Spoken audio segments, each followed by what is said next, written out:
Our next speaker had a rather interesting start in life. He went from a jail cell as a teenager to now inspiring audiences in more than 50 countries. He rose from a high school dropout to a multi-millionaire. Today, he will show you how to create residual cash flow. What's the term? To create your own wealth. Let's give it up, peak potentials, for Mr. Randy Gage.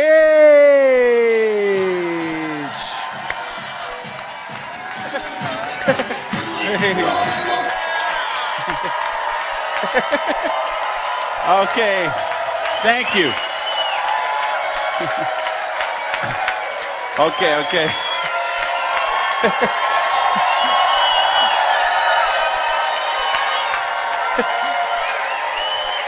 Oh, yeah. Sit down, you're cutting in my time. Safe is the new risky.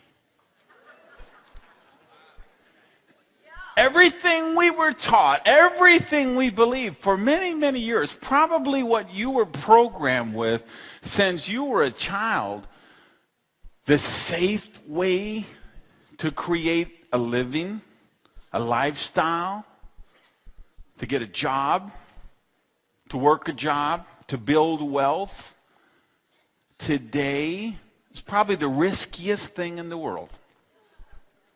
Because all the rules have changed. My mother, I grew up in Madison, Wisconsin. Badgers, yeah. Single mother who raised 3 kids by herself. She did this knocking on doors, selling Avon.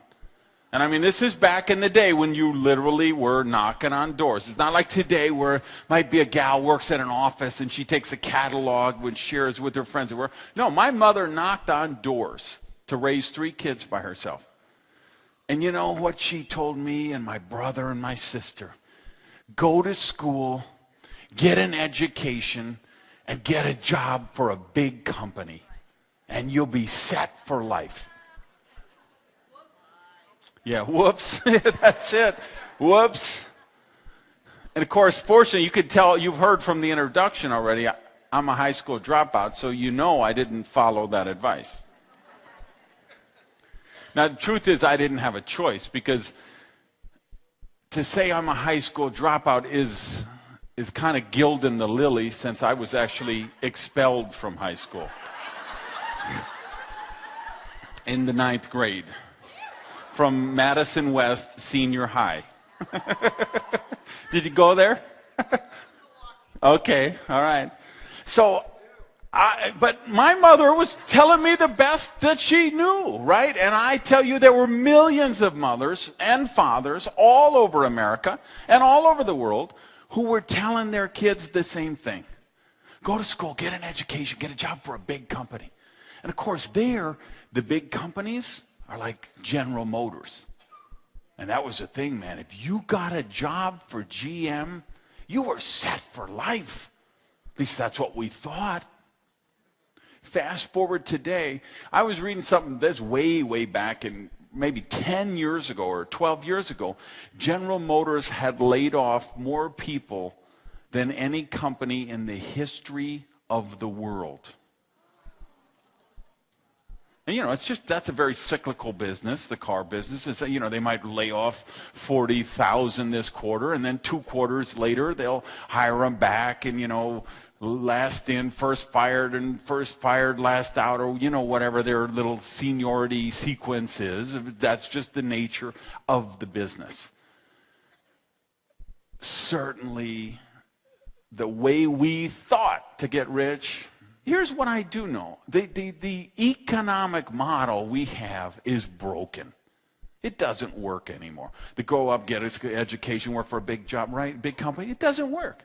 It used to be, you could say with pride, I have worked for this company for 32 years. And you were honored for that. You were celebrated for that.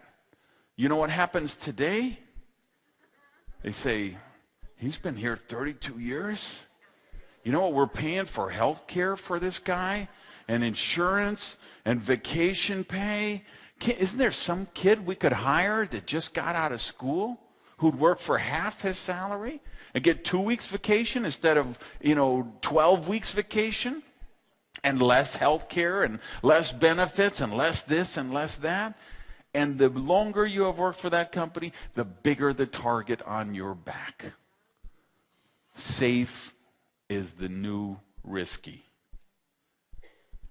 You want to create wealth today, you have to take charge of your own economy. You have to create your own prosperity. You have to be the boss.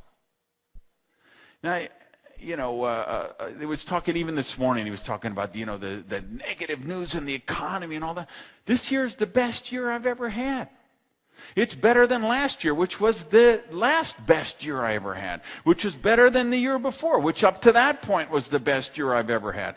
I've had the best year I've ever had for about 17 years in a row.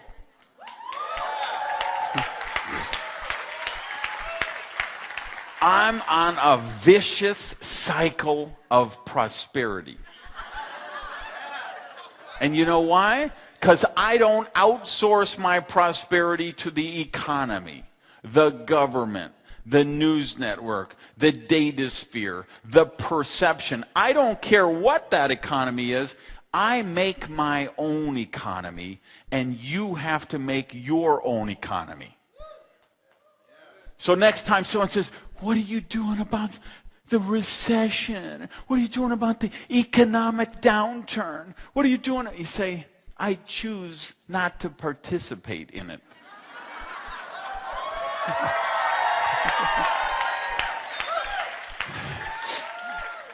That's my mantra. I choose not to participate in that stuff. Because here's what we know. For every challenge, there is a corresponding opportunity. We know some of the greatest wealth created in the last century was created during the Great Depression. All true prosperity is infinite. Because remember, money is just a meme, a mind virus. A mind virus is something you get programmed. You get infected with a virus, just like your computer on the hard drive gets infected. Your mind gets infected with a virus. There's mind viruses going around all the time. This was the source of, the topic of my last book. What are all the mind viruses about? Money is bad. Rich people are evil. It's spiritual to be poor. It's noble to be poor. Those are just mind viruses. We get infected by organized religion is one of the guiltiest parties. Governments are one of the guiltiest parties. And of course, what I call the data sphere. TV, radio, internet, movies, newspapers, magazines, email chains, social media sites. They're just infecting you with these mind viruses. Well, money, if you see this $100 bill, this is just a mind virus. This has no intrinsic, inherent value in and of itself. It's just, particularly in the United States, because there's not, back in 71, President Nixon took the dollar off the gold standard. At that point, money still had a value because there was a corresponding value of gold in Fort Knox. The day that changed, this became worthless. So the government says, this is worth $100. But what's the truth? There's 10% inflation. Now it's worth 90 cents. Another 10%, it's worth 80 cents.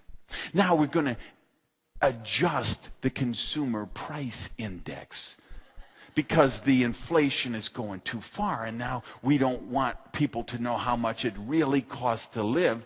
So we'll take out things like bread and milk and eggs and gasoline and things that people buy all the time, And we'll replace them with cars or rakes or lawn blowers or whatever things so that and now we lose another 10% and another 10%. And then that's the real value of that. It's worthless. Now, of course, I'm hoping somebody this weekend is going to do a session on precious metals, gold, silver, platinum, because that's the only real form of payment in the world, because that is that can't be done on a printing press. So true prosperity is a value for value exchange. The more value you create, the more prosperity you're going to attract. And the bigger the challenges are, the greater the opportunities for your prosperity. So, but you've got to change your thinking. You've got to stop saying, okay, well, they say it's a bad economy. They say it's a tough time, or I should go to school, or I got to work for a big company, or you got to know somebody, or you got to have money, or No. All the rules are changed. You take Microsoft, right? One of the biggest, companies in the world, worth billions and billions of dollars, right? This was started by a couple of college dropouts in their dorm room. And you know what? Right now, in some college dorm room somewhere else, there's a couple of kids with nothing but a couple of empty pizza boxes that have the next idea that will make Windows obsolete.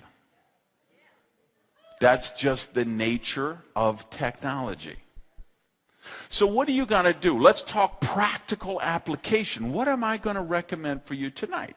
Well, I'm going to recommend there's 3 business models I think are absolutely delicious because they allow us the opportunity to create leverage. And leverage is where real wealth is created. Leverage is how a guy who was expelled from high school could become a multimillionaire. See, there were no corporations recruiting me. There was nobody offering me a company car and a health plan and a corner office and all of those handcuffs that they put people in to get them in a cubicle somewhere. I didn't have those opportunities. All I had was this fervent wish, this vision that I would be rich. Now, why did I have that vision? Because I hated being broke. I was broke for 30 years. You ever see those people on TV? They're being interviewed. They're like, yes, we were poor, but we didn't know it.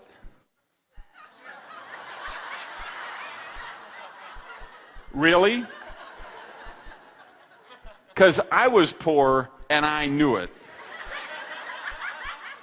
And I hated it. Poverty sucks.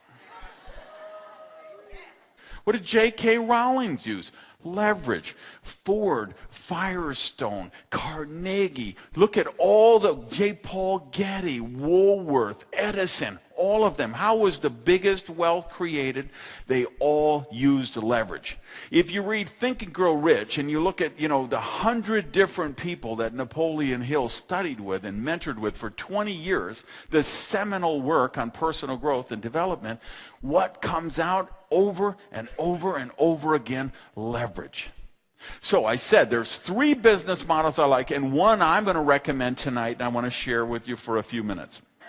Multi-level marketing, MLM, or network marketing, is one of, I think, of the 3, this is my favorite because this is the one, a guy who was thrown out of high school, who didn't have money, who didn't have connections, who didn't have skills.